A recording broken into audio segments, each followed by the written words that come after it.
विद्यालय प्रसारण सुनने वाले सभी प्यारे विद्यार्थियों को हमारा प्यार भरा नमस्कार। प्यारे बच्चों, आज के इस कार्यक्रम में हम 12वीं कक्षा के विद्यार्थियों को अंग्रेजी अनिवार्य विषय के बारे में जानकारी देंगे और ये जानकारी हमारी श्रृंखला परीक्षा माला के अंतर्गत दी जा रही है।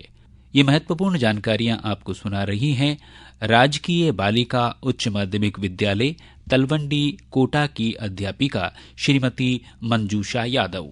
Hello my dear students, I am Manjusha and you are welcome in this Pariksha Mala program specially designed to discuss the syllabus class 12th board examination 2023 for the subject English compulsory। प्यारे बच्चों, आप सभी board परीक्षा की तैयारी में जोर शोर से जुटे हैं। आप सभी को बोर्ड परीक्षा में सुखद सफलता हेतु अग्रिम ढेरों शुभकामनाएं। Great accomplishments and success are my best wishes for you today and beyond। अंग्रेजी के प्री बोर्ड एग्जाम के अनाउंसमेंट के साथ ही सुधा का मुंह लटक गया। विधा के पूछने पर सुधा ने बताया कि उसे प्रश्न उत्तर याद नहीं होते। वो समझ नहीं पा रही है कि पहले राइटिंग पार्ट का अभ्यास करे, ग्रामर का या फिर पोएट्री पार्ट का। आज का यह परीक्षा माला कार्यक्रम आपकी इन्हीं समस्याओं का हल लेकर आया है। यह कार्यक्रम कक्षा 12 अंग्रेजी अनिवार्य विषय की तैयारी को सही गति और दिशा प्रदान करेगा। इसका एकाग्र चित्त श्रवण एवं मनन निस्संदेह आपकी समस्याओं को हल्का करेगा, साथ ही परीक्षा तैयारी की उचित योजना बनाने में भी सहायक सिद्ध होगा। बोर्ड परीक्षा की पैटर्न अनुसार योजनाबद्ध तैयारी से आप सफलता के शिखर चूम सकते हैं। Board of secondary education Ajmer द्वारा कक्षा 12 अंग्रेजी अनिवार्य विषय का सिलेबस और बोर्ड मॉडल पेपर 2023 अंक भार तथा ब्लूप्रिंट के साथ जारी कर दिया गया है, जिसे हम बोर्ड की साइट से डाउनलोड कर सकते हैं। अंग्रेजी बोलचाल की व्यावहारिक भाषा न होने से इसे कठिन समझने वाले मेरे प्यारे विद्यार्थियों को मेरी यह राय है, Give 2 hours minimum for the study of English daily. Learn spellings, sentence formation, and right use of tenses through practices. If you want to learn the answers, reading the answers 2 times and writing in your own words would be very effective. Check yourself and learn by practices. Read or listen to English news for 15 minutes daily. कहने का अर्थ यह है कि केवल अभ्यास और स्वचिंतन, सही शब्दों का चयन, उचित टेंस का प्रयोग, सही वाक्य विन्यास से अंग्रेजी भाषा में सही इंटरप्रिटेशन प्रस्तुत किया जा सकता है। कक्षा 12 अंग्रेजी अनिवार्य बोर्ड परीक्षा प्रश्न पत्र का अंक भार है 80 और समय है 3 घंटा 15 मिनट। बोर्ड मॉडल प्रश्न पत्र सेक्शंस A, B, C एवं D में बटा हुआ है। प्रश्न पत्र हल करते समय टाइम मैनेजमेंट का पूरा ध्यान रखें। प्रश्न के अंक भार और उसको सॉल्व करने की आपकी पोटेंशियलिटी के अनुसार आप प्रत्येक सेक्शन और प्रश्नों को हल करने का समय निर्धारित कर लेवें। 15 मिनट आप अपने उत्तरों को पढ़कर चेक करने के लिए अवश्य रखें। Give your best shot. I am pretty confident that you can make it. Section A का अंक भार 15 है। इसमें आपकी कॉम्प्रिहेंशन स्किल को परखा जाएगा। इसमें 2 अनसीन पैसेज दिए जाएंगे। फर्स्ट पैसेज 9 मार्क्स का होगा, जिसमें 6 मार्क्स के very short answer type questions और 3 मार्क्स के प्रश्न आपकी वोकेबुलरी जांच हेतु दिए जाएंगे, जैसे 1 वर्ड, एंटोनिम्स, सिनोनिम्स आदि। सेकेंड पैसेज 6 मार्क्स का होगा, जिसमें 6 मार्क्स के मल्टीपल चॉइस क्वेश्चंस होंगे। तलवंडी कोटा से कोमल बंजारा की समस्या है कि पैसेज के उत्तर लिखते समय गलतियां हो जाती है। इसका क्या समाधान है? कोमल और अन्य परीक्षार्थियों को मेरी सलाह है कि take a quick look at the passage with full concentration and try to understand the perspective idea of the passage। यानी पूर्ण तल्लीनता से पैसेज को सरसरी तौर पर पढ़ें। प्रत्येक पैसेज में लेखक कुछ कहना चाहता है, इसे समझें। आप न्यू या कॉम्प्लेक्स वर्ड्स को उत्तर पुस्तिका के रफ वर्क वाले स्थान पर लिख लेवें। यह आपको वोकेबुलरी बेस्ड प्रश्नों का उत्तर देने में सहायक सिद्ध हो सकते हैं। Read the questions and write down the inference of each questions in your own words, यानी प्रत्येक प्रश्न का निचोड़ या भावार्थ अपने शब्दों में पेंसिल से उत्तर पुस्तिका के रफ वर्क वाले स्थान पर लिख लेवें। Then again read the passage. दोबारा पैसेज पढ़ते समय प्रश्नों के उत्तर याद आते ही आपका दिमाग क्लिक करेगा और आप उत्तरों को लिखते जाएंगे। प्रश्नों में what, where, which, why, how, whom किसका उत्तर पूछा गया है, उसी अनुरूप आंसर देवें। Put your best efforts and achieve your success. Section B में आपकी राइटिंग स्किल को परखा जाएगा। इसका अंक भार है 15। यह सबसे ज्यादा स्कोरिंग पार्ट है क्योंकि इसमें सभी प्रश्नों के उत्तर लिखने का स्टाइल फ्रेम है। इसमें शॉर्ट कंपोजिशन 4 मार्क्स का, रिपोर्ट राइटिंग या ट्रांसलेशन 5 मार्क्स की, लेटर राइटिंग 6 मार्क्स की है। राइटिंग पार्ट के पहले प्रश्न के रूप में आपका सामना होगा शॉर्ट कंपोजिशन से, जिसका अंक भार है 4। शॉर्ट कंपोजिशन में एडवर्टीजमेंट्स, नोटिसेस, आर्ग्यूमेंट्स फॉर और अगेंस्ट अ टॉपिक तथा एक्सेप्टिंग एवं डिक्लाइनिंग इन्विटेशंस के प्रश्नों में से कोई 2 अथवा के रूप में पूछे जाएंगे। इनका अंक भार 4 मार्क्स है। ये मॉडल पेपर अनुसार लॉन्ग टाइप क्वेश्चन है। Writing short compositions are very easy because they have fix and definite format. ये एक बॉक्स में लिखे जाते हैं। शॉर्ट कंपोजिशन में वर्ड लिमिट यानी शब्द सीमा और लेखन की संक्षिप्तता और क्लैरिटी पर ध्यान देवें।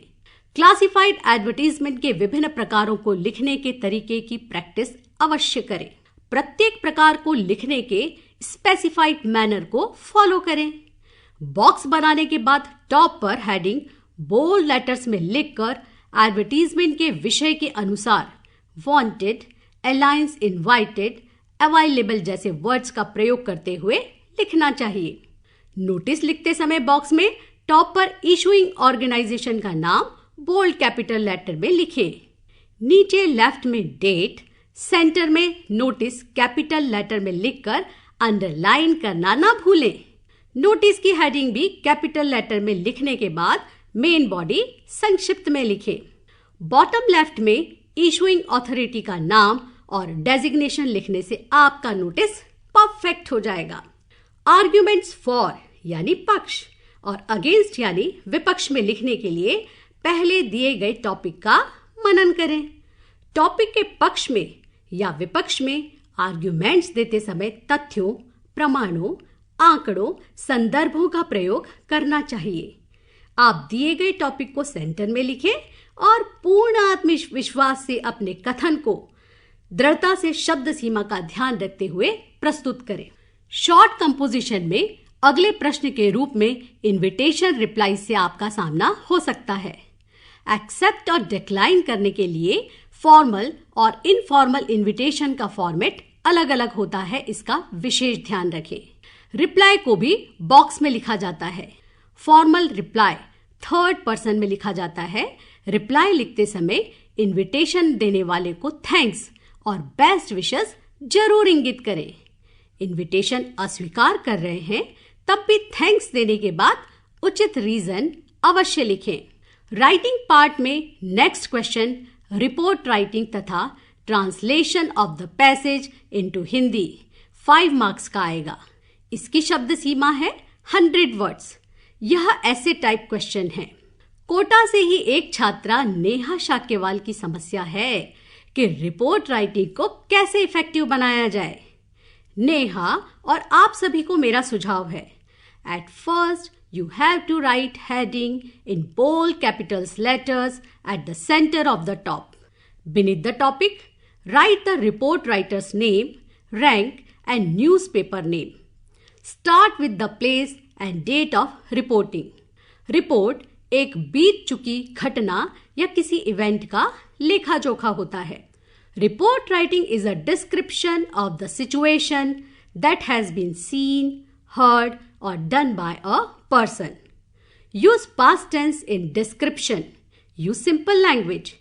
Keep it purposeful, concise, clear, and factual. Round it off with a conclusion. Report writing के साथ अथवा वाले प्रश्न में ट्रांसलेशन इनटू हिंदी आएगा. इसमें फुल मार्क्स के लिए आप पैसेज को ध्यानपूर्वक पढ़ें. किसी भी सेंटेंस को स्किप न करें. Keep in mind the structure of the sentence while translating. Be careful with punctuation. Writing part में अगला प्रश्न लेटर राइटिंग 6 मार्क्स का आएगा. यह भी ऐसे टाइप क्वेश्चन है. राइटिंग पार्ट में अगला प्रश्न लेटर राइटिंग 6 मार्क्स का आएगा. यह भी ऐसे टाइप क्वेश्चन है. I hope that you feel comfort in letter writing because you are familiar with it from junior classes. So don't bother. Business letter, official letter, letter to editor, application for a job, सभी में आपको prescribed format को follow करना है. लगभग सभी में एक कॉमन फॉर्मेट जैसे sender's address, date, receiver's address, subject, proper salutation और मेन बॉडी के बाद एप्रोप्रिएट एंडिंग करें. लेटर की मेन बॉडी लिखते समय यह स्मरण रखें कि मैटर ब्रीफ हो, टू द पॉइंट और स्पष्ट हो, जो प्रश्न के उद्देश्य की पूर्ति करे. सीकर से अंकिता यह जानना चाहती है कि जॉब एप्लीकेशन लिखते समय किन बातों का ध्यान रखना चाहिए. जी अंकिता, जॉब एप्लीकेशन लिखते समय यह जरूर ध्यान रखें कि यह 2 पार्ट का होता है. एप्लीकेशन या कवरिंग लेटर, करिकुलम विटाई या रिज्यूम. एप्लीकेशन या कवरिंग लेटर का फॉर्मेट अन्य लेटर्स के समान होता है. नेक्स्ट पेज सीवी या रेज्यूम अंतर्गत name, address, contact number, email, profile, educational qualifications, work experience, skills, interest आदि पैरामीटर्स को अवश्य लिखें. एप्लीकेशन के बाद प्रश्न पत्र का पार्ट सेक्शन सी आएगा. इसके अंतर्गत ग्रामर वाले पोर्शन में clauses, synthesis, phrasal verbs, prepositions प्रत्येक 2 अंक भार का यानी टोटल 8 अंक भार के प्रश्न आएंगे. सुनीता चौहान पाली से, रानी सालवी कांकरोली राजसमंद से है. इनकी समस्या है कि क्लॉजेस और सिंथेसिस को कैसे समझें और इस पार्ट में अच्छे स्कोर को कैसे प्राप्त करें. इस पार्ट में प्रश्न join the sentences using the given connectives और ट्रांसफॉर्मेशन ऑफ सेंटेंसेस के रूप में आने की संभावना है. क्लॉजेस के प्रिपरेशन में क्लॉजेस और सेंटेंस में डिफरेंस समझना आवश्यक है. प्रिंसिपल क्लॉज एवं डिपेंडेंट क्लॉज को रिकॉग्नाइज करना सीखें. प्रिंसिपल क्लॉज एक इंडिपेंडेंट क्लॉज है जिसका अपना सब्जेक्ट और प्रेडिकेट होता है. सबऑर्डिनेट क्लॉज प्रिंसिपल क्लॉज पर डिपेंडेंट होता है और यह कोऑर्डिनेटिंग कंजंक्शन के साथ शुरू होता है. नाउन क्लॉज सेंटेंस में नाउन के समान एक्ट करता है. रिलेटिव क्लॉज एडजेक्टिव क्लॉज की तरह नाउन को डिस्क्राइब करता है. एडवर्ब क्लॉज सेंटेंस में एडवर्ब की तरह कार्य करता है. क्लॉजेस के बाद सिंथेसिस का अंक भार भी 2 है. यदि आप सिंपल सेंटेंस, कंपाउंड सेंटेंस और कॉम्प्लेक्स सेंटेंस का कंसेप्ट समझ गए तब सिंपल से कंपाउंड सेंटेंस या कॉम्प्लेक्स सेंटेंस इजीली बना सकते हैं. सिंपल सेंटेंस में एक सब्जेक्ट और एक प्रेडिकेट होता है. कंपाउंड सेंटेंस में 2 या अधिक इंडिपेंडेंट क्लॉजेस होते हैं. कॉम्प्लेक्स सेंटेंस में एक मेन क्लॉज और 1 या अधिक सबऑर्डिनेट क्लॉज होते हैं. ग्रामर में नेक्स्ट टॉपिक है फ्रेजल वर्ब. टीना कुमारी कोटा से और रानी सालवी कांकरोली राजसमंद से, दोनों को फ्रेजल वर्ब में समस्याएं हैं. आप दोनों के साथ सभी परीक्षार्थियों को मेरी सलाह है कि वे इसके बेसिक फॉर्मेशन को पहले जान लें. When a verb is combined with an adverb or preposition and give a new meaning is called the phrasal verb. The question will come in the form of fill in the blanks. आप phrasal verb को easily समझ सके इसके लिए एक preposition से बनने वाली सभी phrasal verb के meaning को समझें. जैसे preposition out को लें और इससे बनने वाली phrasal verb break out, bring out, carry out, come out, get out, put out के वाक्यों में प्रयोग को एक साथ समझें। फ्रीक्वेंटली पूछे जाने वाली फ्रेजल वर्ब को आप याद भी कर सकते हैं। फ्रेजल वर्ब के बाद अगला प्रश्न प्रीपोजिशन का आता है। कोटा की सिमरन यह जानना चाहती है कि फिल इन द ब्लैंक्स भरते समय सही प्रीपोजिशन का चुनाव कैसे करें। सिमरन, preposition shows the position of a noun and pronoun. Preposition of motion, preposition of time, preposition of space के शब्दों के वाक्यों में प्रयोग को समझने से आपकी राह आसान हो जाएगी। पेपर के अंतिम सेक्शन डी में टेक्स्ट बुक फ्लेमिंगो से कुल 28 मार्क्स के प्रश्न आएंगे, जिसमें 14 मार्क्स के प्रॉस पार्ट से और 14 मार्क्स के पोएट्री पार्ट से प्रश्न आएंगे।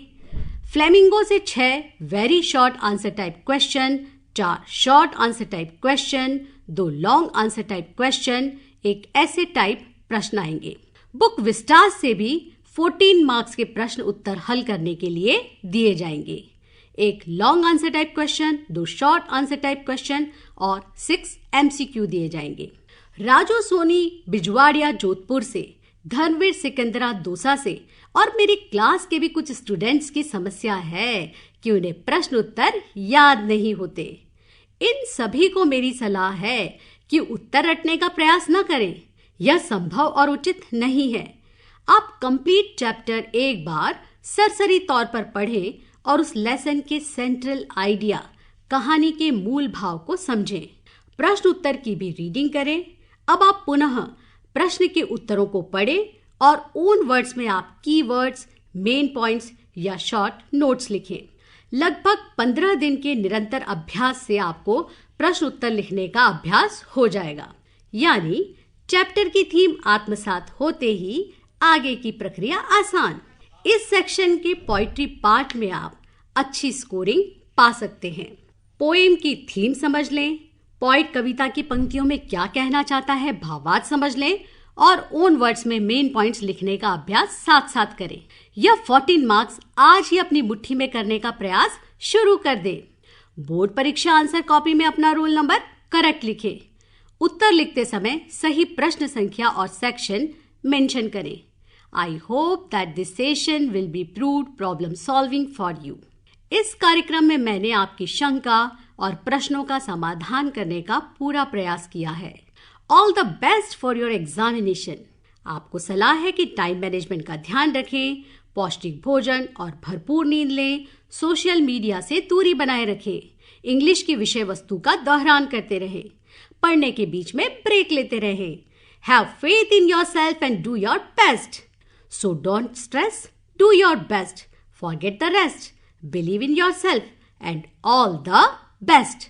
विद्यालय प्रसारण में अभी हमारे विद्यार्थी श्रोता सुन रहे थे 12वीं कक्षा के लिए अंग्रेजी अनिवार्य विषय के अंतर्गत परीक्षा माला पर चर्चा।